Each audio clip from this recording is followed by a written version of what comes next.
Hey everyone, happy Thursday, March 23rd. It's about 11:45 on the West Coast, and it's time for another market update.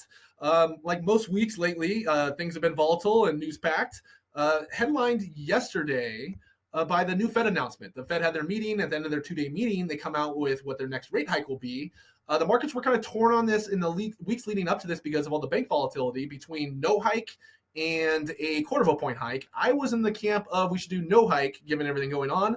The Fed decided to go up a quarter of a point, and that was kind of, as things settled down, that was kind of what the markets had priced in. And as we know, the more important part a lot of times is the press conference afterwards, where Fed Chair Powell addresses the press and answers questions. We get we get an idea of their tone and maybe their future plans. And that was a little bit more dovish, a little bit more in our favor. They did say that inflation is still too high, but he did acknowledge that shelter is lagging in that, like we've talked about, so that should be coming down. They did acknowledge that unemployment is still too low, but like we've talked about, there's some reasons to believe that should be going up as well. And then one thing he did talk about is that there should be credit tightening going forward. And basically with all the bank volatility, banks are going to be less willing to loan out large sums of money. So that's going to slow down the economy.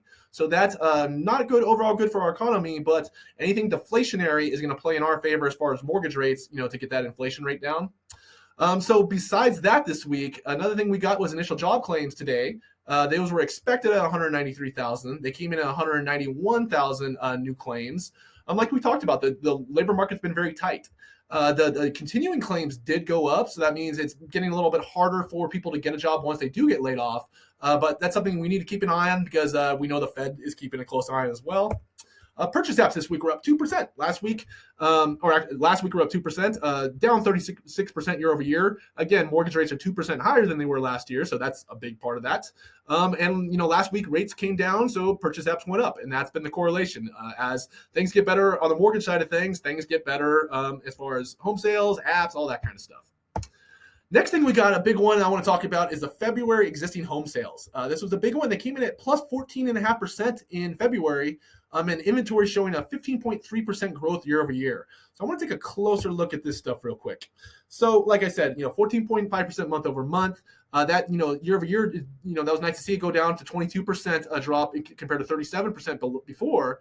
And then, so what we did see was the unchanged month over month. It was at 980K units. So like I said, that's up 15%. And that was touted in the news, but it's still very low compared to 4 million in 2007. And that's only 2.6 months supply, where 4.6 months is considered a healthy market. And, on, let's say, CNBC with Dinah Olick, let's just say mainstream media, the financial media, one thing we saw with this report, they were counting inventory of existing homes for sale up 15%. That sounds, we're having that inventory go up huge amount. But keep in mind, compared to last year, it was really low last year, 850,000 units at this time. So the 15% increase is going up to 980. Sure, it did increase 15%, but go back further and you can see it's way below in past years. And like I said, way below, the 4 million mark that we were back in 2008. So that was something that was a little bit misleading, the way the national financial news media, portrayed that. And the second thing that they talked about, and one other thing to point out, there's only 578,000 active listings. So, the overall listings a little bit higher, but, take out things that are in contract and already pending, only 578,000. It's only about 1.5 months supply. And the second part about this that was a little misleading, they really touted this, the median price is down 0.2% to 363,700. Keep in mind, median is, they're throwing out, basically the median. So if less expensive homes were sold and more cheaper homes were sold, then that median price is going to come down. And that's exactly what happened if you look. So basically, go back month over month. So we can see that, the difference, we got increases in the $100,000 and less houses, the 100 to 250K less houses, but then you get 250K and above, to 500 to 5 to 750 and 750 million. Those were all losses.